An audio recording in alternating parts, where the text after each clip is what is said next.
dapat ay umuson ng mga nabubuot sa atin. Nakaranas ng pambubugbog sa asawa si Janice dahil sa matinding selos.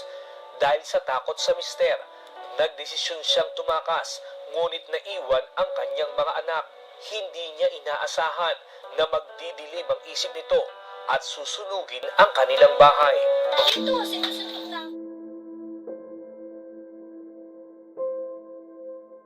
Ako si Maria.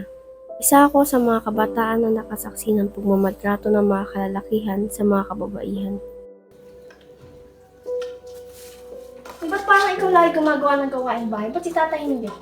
Alam mo ang kasabihan, anak, na mas mamahalin ka ng asawa mo pag marunong ka gumawa sa gawaing bahay. Kaya, pag nag-asawa ka, ganito rin ang gawin mo sa akin para mas mahalin ka rin ng asawa mo. Hay, daming higa mo na. Tulungan na kita dyan. Nasaksihan ko mismo ang aking ama. Lucia! Lucia! Lucia, asan ka?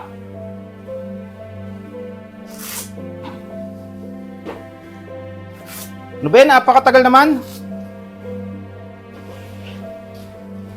Na araw-araw, paulit-ulit nakikita ko kung paano alilain ng aking ama ang aking inay. Ano ba yan? Dilata na naman. Itinuring na parang alila. Laban mo nga to. Ano yan? Nagdadabog ka? Tay, tama na! Walang pagmamahal at puro pananakit na lamang ang binibigay ng aking ama Ano ba to? Ang lamig. sa aking ina. Pare, parang ang lungkot mo ata ngayon. Ako pare, kung alam ko na yung problema mo, ganyan ka na naman. Asawa mo, hindi mo kami gayahin ng pare Joshua mo. Kami batas. Asawa namin. Asawa ko, maga pa lang, maglilinisin, magwawalis, paghahain ako niyan. So, kung hindi niya ako sundin, alam na niya mangyayari sa kanya pare. Ako rin pare, lagi akong pinaghahandaan ng masarap na pagkain. Mga crispy pata, mga sisig. Ay kung hindi niya gagawin, pagbubuhatan ko siya ng kamay.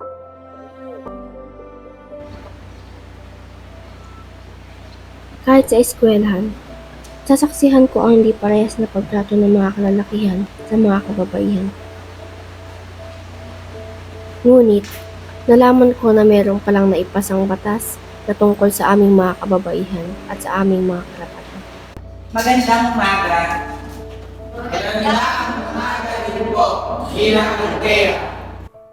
Maaari na kayo magsiupo. So, ang topic natin ay Magna Carta. So, ano nga ba ang Magna Carta?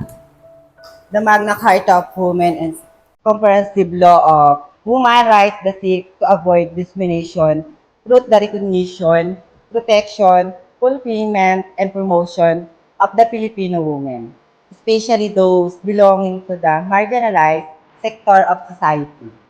Tol, bakit kaya nagkaroon ng Magna Carta? Hindi ko nga alam ito eh. Dapat maaga niyang batas, di binibigyan pansin. Kasi tutusin na naman matulong sa bahay natin yan eh. Dahil ang babae dapat sa bahay lang talaga. Oo, tama. Dapat sa bahay lang ng mga babae. Sila yung gumagawa ng mga gawaing bahay, kagaya pagluluto at paglalaba. Ihintayin nilang nila yung mister nilang makauwi. Kasi hindi naman nila kayang gawin yung mga trabaho sa labas ng bahay, kagaya ng ginagawa ng asawa nila. Eh bakit kayo tumututol? Nararapat lamang naman na magkaroon ng kalayaan ng mga kababaihan. Maging pantay-pantay ang mga pagtingin, ganon. Maganda nga ang nadulot ng Magna Carta dahil nabigyan nito ng proteksyon at kalayaan ang mga kababaihan sa toxic masculinity sa panahon ngayon. Oo, tama magkaroon ng Magna Carta. Masyado na kasing abuso ang mga kalalakihan.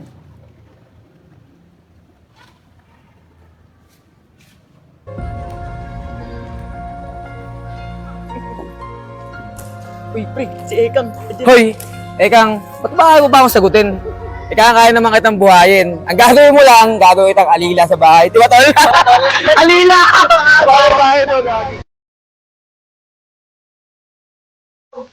Anak, doon ka muna sa atin mga para mas malapit yung papasokan mong kolehiyo. Mag-iingat ka doon, ah.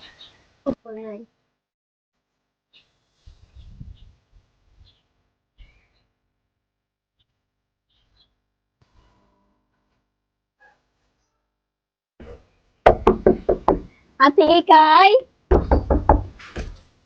Oh, andiyan ka na pala. Tuloy ka. Kamusta sila inay doon? Ayos lang ganun pa rin naman sa dati. Kumain ka na ba? Hindi pa nga, kapagod sa biyahe. Hindi ka. Kumain tayong dalawa.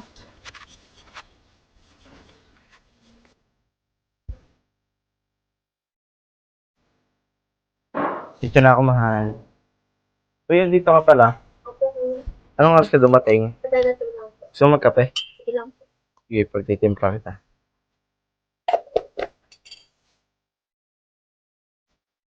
O ito, kain muna tayo. Total, nakapagsayang na din naman ako eh.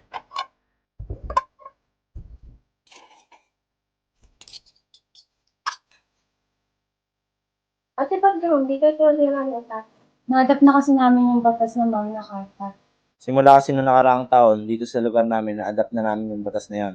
Kaya tingnan mo kami ng ate mo, nagtutulungan, may trabaho kami parehas. Kasi sa mag-asawa, mas maganda talaga yung nagtutulungan at parehas kayo may trabaho para hindi nahihirapan yung isa't isa.